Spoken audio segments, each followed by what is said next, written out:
The Lines with Tom Switzer. Well, since John Howard, no Prime Minister has served a full term. Indeed, since 2007, no Australian Prime Minister has even run for re-election. You think about it. Rudd, well, he got knocked off after 2.5 years in power. Julia Gillard, within a term. So did Tony Abbott and Malcolm Turnbull. Now, compare all that with Robert Menzies. He was a Prime Minister for a total of 18 years. Our longest-serving Prime Minister from 1949 to 1966. And that was after a 2-year stint during the Second World War. Now, during his wilderness years in the 1940s, Menzies helped create the Liberal Party. He won a record 8 federal elections: 40, 49, 51, 54, 55, 58, 61 and 63. And he presided over a record-long period of prosperity and stability. Now, Menzies also retired, and this is important, at a time of his choosing. I am now 71, as you all know. By the due date of the next election, I would be 72. I couldn't see myself, after 17 years of Prime Ministership, I couldn't see myself saying to the people of Australia, I want you to give me another term. I'm very happy to tell you that my wife is probably lurking somewhere in the premises, I don't know. But on this occasion, I'm happy to tell you she thinks I'm right. This is a good decision. That was Sir Robert Menzies announcing his retirement as Prime Minister in 1966. Defying the Enoch Powell doctrine that all political careers end in failure. It's a remarkable political career by any measure. And yet, for much of the period since his prime ministership, Menzies has all too often been denounced as a fuddy-duddy. Indeed, according to most academic historians, the Menzies era was dull and boring, opposing overdue reform and change. Nothing, we're told, really happened in this country during the 50s and 60s. However, the revisionists are fighting back. First, the historian Alan Martin in his widely acclaimed 2-part biography of Menzies in the 1990s. Then there was John Howard on the Menzies years in 2014, which he turned into an ABC documentary series, and you can hear my interview with the former Prime Minister in our archives online from 2015.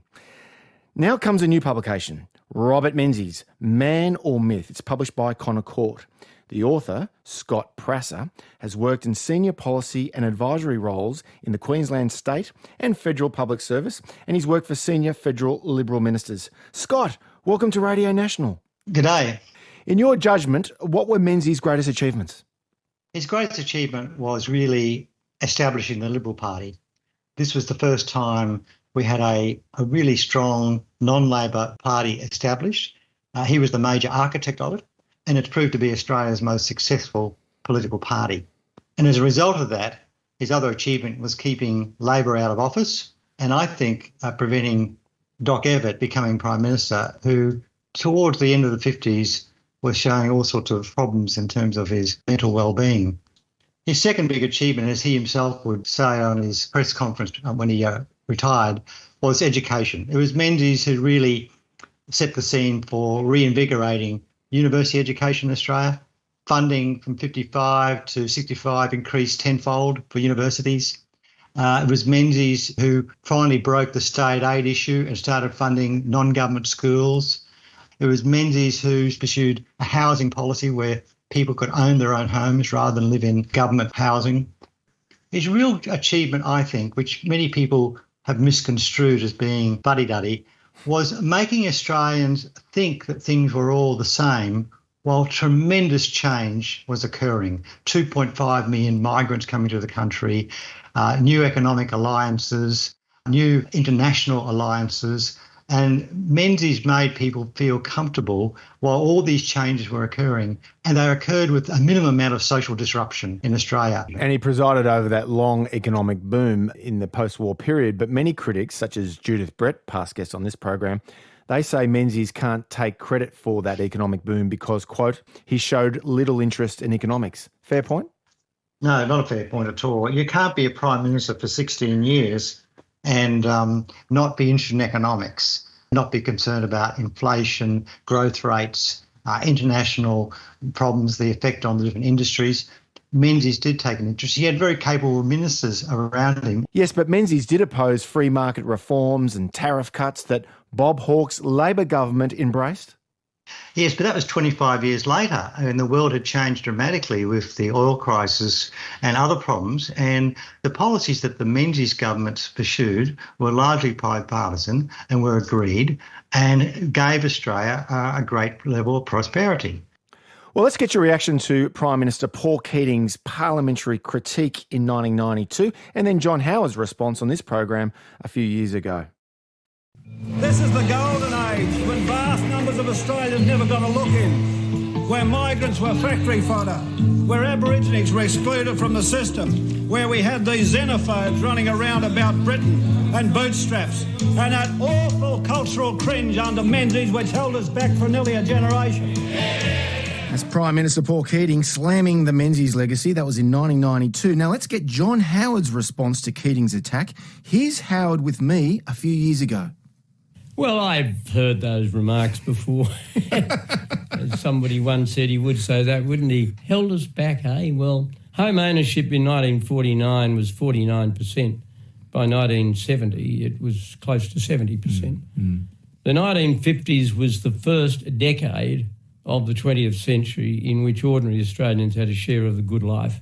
Now, if that's holding you back, if that's putting people gently to sleep, well, I'm all for holding people back and putting them gently to sleep. That was John Howard, and before that, Paul Keating, Scott Prasser. Well, isn't it interesting that in 1992, Paul Keating had to attack Menzies, who'd retired in 1966 and had died in 1978. Why was the Labor Party and Keating having to continue to attack Menzies? And the answer is because Menzies beat them. So this denigration of Menzies is really a complete misnomer. Yeah, but Keating would say the Menzies, could never appreciate that our destiny was linked irrevocably with Asia. Well, that's just completely wrong. We had the trade agreement with Japan, 1956-57. We had the Colombo Plan. Menzies made many visits to Asia. And I always think the best thing is to hear what Lee Kuan Yew, leader of Singapore, said. He said Menzies was an outstanding leader. He presided over 2 decades of growth. His great stature justly deserved. A man fiercely proud of Australia's links with Britain, he was also a realist who set out painstakingly to build up Australia's links with the new countries of Asia, particularly immediate neighbours of Southeast Asia. If that's someone who's against Asia, then I think we could do with more of those sort of people. My guest is Scott Prasser. He's author of Robert Menzies, Man or Myth, published by Connor Court Publishing. The Suez Crisis of 1956, that was the last occasion when an Australian government openly took issue with Washington on a major international issue. Now, Menzies, of course, sided with Britain